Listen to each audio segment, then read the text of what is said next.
भारत की खोज किसने और कैसे की। स्वागत है आप सबका आज के इस वीडियो में। दोस्तों, भारत का इतिहास ना जाने कितने रहस्यों से भरा है। भारत एक प्राचीन देश है जो अपने बीते सालों में हमेशा से हर मामलों में परिपूर्ण रहा है। न केवल धन वैभव से बल्कि प्रकृति से भी हमेशा से परिपूर्ण रहे हैं और इसीलिए भारत पर लोगों की बुरी नजर भी रहती है। उसी समय यूरोप के लोग पूरी दुनिया में व्यापार करना चाहते थे। भारत में व्यापार करने के लिए उन्हें समुद्री मार्गों का पता नहीं था। उस समय अरब के लोग भारत के रास्तों को जानते थे, लेकिन उन्होंने यूरोप के लोगों को मार्गों के बारे में नहीं बताया। वास्को दी गामा पहले शख्स थे जिन्होंने भारत के समुद्री मार्गों को खोज निकाला था। कोलंबस भी भारत को खोजने गए थे, लेकिन अमेरिका जा पहुंचे। हालांकि आजकल पढ़ाया जाता है कि भारत के समुद्री मार्गों की वास्को दी गामा ने खोज की थी। सचमुच यह हद दर्जे की मूर्खता है कि भारतीय बच्चों को यह पढ़ाया जा रहा है कि वास्को दी गामा ने भारत की खोज की। पढ़ाया यह जाना चाहिए कि वास्को दी गामा ने यूरोप को पहली बार भारत तक पहुंचने का समुद्री मार्ग बताया। दरअसल पहले यूरोपी देशों के लिए भारत एक पहेली जैसा था। यूरोप अरब के देशों से मसाले, मिर्च आदि खरीदता था, लेकिन अरब देश के कारोबारी उन्हें ये नहीं बताते थे कि यह मसाले वह पैदा किस जगह करते हैं। यूरोपीय इस बात को समझ चुके थे कि अरब कारोबारी उनसे जरूर कुछ छुपा रहे हैं। ये कारोबारी अरब के उस पार पूर्वी देशों से ज्यादा परिचित नहीं थे। जहां तक सवाल भारत का है, तो इसके एक और हिमालय की ऐसी श्रृंखलाएं हैं जिसे पार करना उस दौर में असंभव ही था। भारत के दूसरी ओर 3 ओर से भारत को समुद्र ने घेर रखा था। ऐसे में यूरोप वासियों के लिए भारत पहुंचने के लिए 3 रास्ते थे। पहला, रशिया पार करके चीन होते हुए बर्मा में पहुंचकर भारत में आना, जो कि अनुमान से कहीं ज्यादा लंबा और जोखिम भरा था। दूसरा रास्ता था अरब और ईरान को पार करके भारत पहुंचना, लेकिन यह रास्ता अरब के लोग इस्तेमाल करते थे और वे किसी अन्य को अंदर घुसने नहीं देते थे। तीसरा रास्ता समुद्र का था, जिसमें चुनौती देने वाला सिर्फ समुद्र ही था। वास्को दी गामा एक पुर्तगाली नागरिक था जो पेशे से एक नाविक था।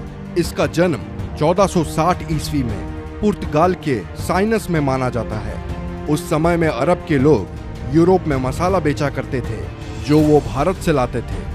यूरोप में इन मसालों की मांग बहुत ज्यादा थी, इसीलिए यूरोप के लोग भारत जाकर मसाले लाना चाहते थे, लेकिन उनके लिए भारत जाने का रास्ता दुर्गम भरा था। उन्हें भारत जाने के लिए ईरान, अफगानिस्तान होकर जाना पड़ता था, जो काफी खर्चीला और कठिन रास्ता था। उन्हें ऐसे मार्ग की आवश्यकता थी जो भारत कम समय में ले जाए। ऐसा मार्ग केवल समुद्र के जरिए ही संभव था। वास्को द गामा ने भारत के इन रास्तों की खोज करने की ठानी और इस ऐतिहासिक सफर पर निकल पड़े। वर्ष 8 जुलाई 1497 में वास्को दी गामा ने अपने साथियों के साथ भारत की खोज के लिए रवाना हुए। उसके जहाजी बेड़े में 4000 और 170 के करीब आदमियों का दल था। सबसे बड़े जहाज सेंट गैब्रियल पर वह खुद था। सबसे पहले वो अफ्रीका के अंतिम छोर कैप ऑफ गुड होम नामक स्थान पर पहुंचा।